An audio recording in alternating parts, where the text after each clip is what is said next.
So let's review this Inside Concealer today. Details at rupees 125. Purchased it a few weeks before in the shade NC2 beige. And here is how the shade looks on the skin. Now let's use it to cover this lipstick stain to test the coverage.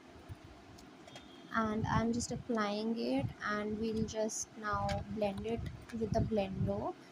So just blend and waiting for the results very curiously.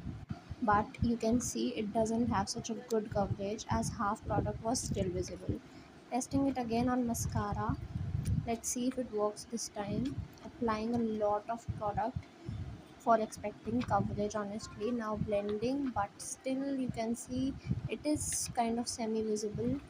The product coverage is really bad. Follow for more honest